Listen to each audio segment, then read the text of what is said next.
அக்கா ஒரு ஆளுக்கு செய்வினை வைக்கணும், அது உங்களுக்கு தான். ஓகேப்பா ஓகேப்பா, வச்சுப்பார் வச்சுப்பார் வச்சுப்பார், போ போய் போ ஓடு. மக்கள் நீங்கள் வியாழன் வெள்ளி சனி ஞாயிறு திங்கள் செவ்வாய் புதன், எழுது எழுது. என்னத்தையும் அசிங்கமாக போகிறதுக்கு இதையாவது எழுதிப்போ. கடவுள் நம்பிக்கை அனுபவம் அல்லது பயமா? கடவுள் நம்பிக்கை அனுபவமா அல்லது பயமா? ரெண்டுமே இருக்கணும்ப்பா. கடவுள் என்கிற ஒரு பயமும் இருக்கணும், அவரை பற்றி தெரிஞ்சுக்கிற ஒரு அனுபவமும் இருக்கணும். ரெண்டுமே இருந்தால் தான் கடவுளை பற்றி புரிய முடியும். இது செயலுக்காக நான் போடலப்பா, ஓகேவா? முடியை வந்து நான் செயலுக்காகவே நான் போட மாட்டேன். ஸ்டைல் பண்ணுறவன் நான் இல்லை, ஓகேவா? ஸ்டைல் பண்ணலை நான் மாட்டேன், ஓகேவா? எனக்கு அது தண்ணீர் குடிங்கிறது நல்ல உள்ளம். வாரம் குடிச்சிட்டு வரேன். பாசக்கார பயில இருக்குங்க. ஏன்டா பேட் கமெண்ட் போட்டாலும் அள்ளி டென்ஷன் படுத்துறீங்க, பாசம் கட்டாலும் அப்படி பாசம் கட்டுறீங்க. ஓகே ஓகே, நன்றி. தண்ணி குடிக்கணும் அப்போ தான் நினைக்கிறேன், ஆனால் கமாண்ட் படிக்கிறதுல அதை விட்டுட்டேன். ஓகேடா தம்பி, ஓகேடா தம்பி, குடிச்சாச்சுரா குடிச்சாச்சுரா குடிச்சாச்சுரா குடிச்சாச்சுரா. விட்றா தம்பி விட்றா தம்பி.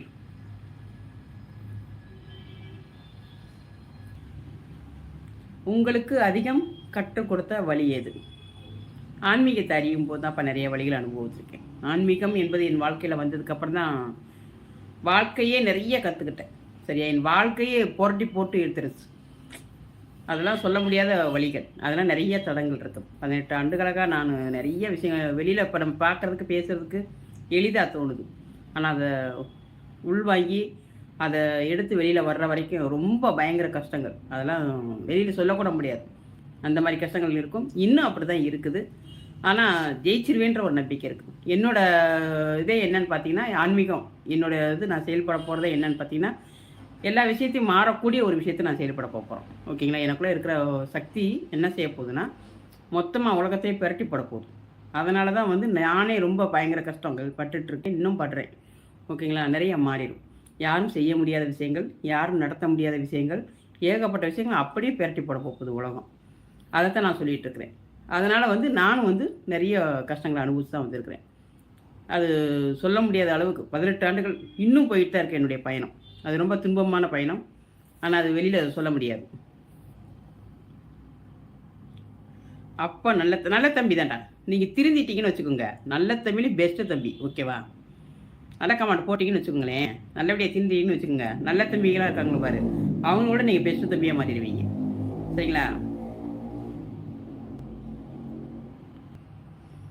நல்ல தம்பி தானே, எல்லாருமே நல்ல தம்பி தான். எல்லாருமே நல்லா இருக்கணும். சரியா?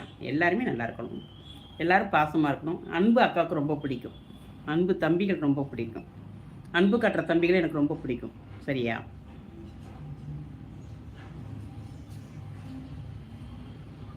ஐயோ, என் குடும்பத்தையே சுத்தமாக சுழட்டி அடிச்சிருச்சு. என் குடும்பம், என் பிள்ளைங்கள், என் கணவர், அப்புறம் என் குடும்பத்தில் இருக்க அக்கா தம்பி தங்கை, எங்கள் அம்மா, எங்கள் அப்பா.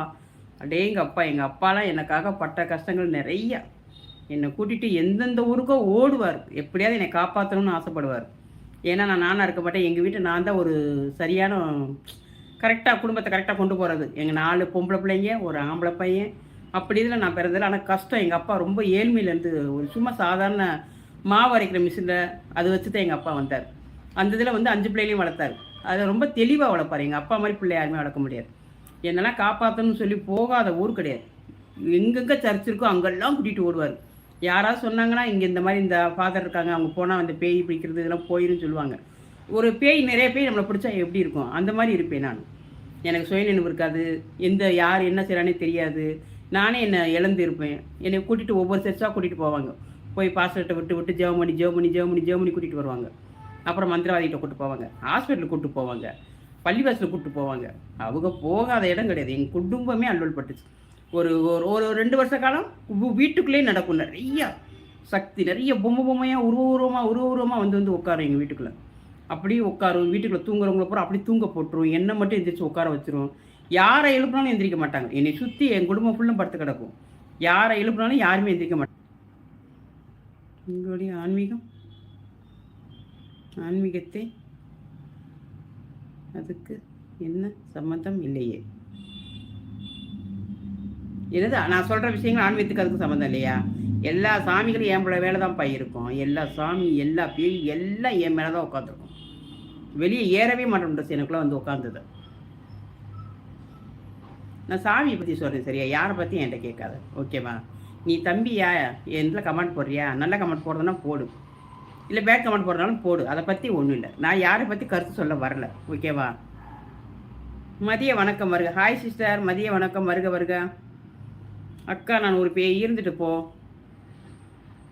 காக்கா முட்டை திரும்பி பார்த்தீங்களா? இல்லைப்பா நான் அதெல்லாம் பார்க்கலாம்.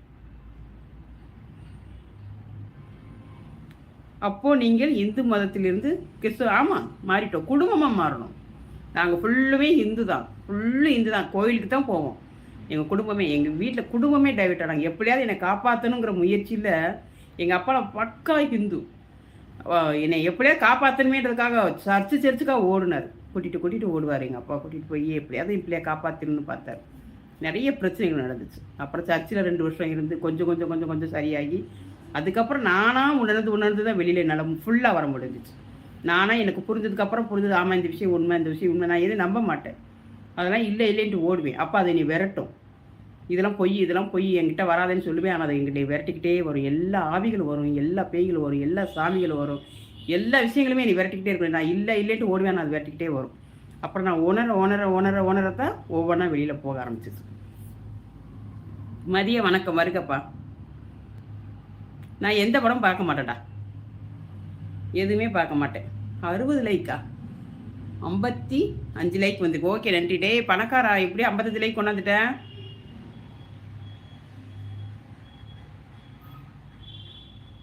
அப்புறம் என்னங்க, மாவு அரைக்கிற என்ன சொல்கிறீங்க, அதை வச்சுத்தானே நம்ம எல்லாம் வந்திருக்கோம். அப்புறம் என்னங்க, மாவு அரைக்கிற மில்ல சாதாரணமாக சொல்கிறீங்க, அதை வச்சுத்தானே நம்ம, அதை நான் சாதாரணமாக சொல்லடா. பைத்தியக்காரா, அப்படி நான் சொல்லலை. அதில் சம்பளம் கம்மியாக இருக்கும், ரொம்ப சம்பளம் கம்மியாக இருக்கும். அந்த மாவு அரைக்கிற மிஷினில் எவ்வளோ சம்பளம் வந்துடும், அதை வாங்கி 5 பிள்ளைகளும் பாதுகாப்பார் எங்கள் அப்பா. எங்கள் காலத்தில் அவ்வளோ கஷ்டப்படுவார் எங்கள் அப்பா. ஆனாலும் கரெக்டாக வளர்ப்பார், 100 போல் வளர்ப்பார் பிள்ளைங்களை. அவர் வேலைக்கு போயிட்டு வெளியில் போகும்போது எல்லாரையும் வீட்டுக்குள்ள உட்கார வச்சுட்டு போகிறவரை அவர் திரும்பி வர வரைக்கும் நாங்கள் அப்படியே உட்காந்துருக்கணும். வரும்போது நாங்கள் வெளியில் எங்கே நின்றாலும் கொடுக்கணும், எப்படி உட்கார வச்சுட்டு போனாரோ அப்படியே போய் உட்காருவோம். ரொம்ப கட்டுப்பாடாக வளர்ப்பார்.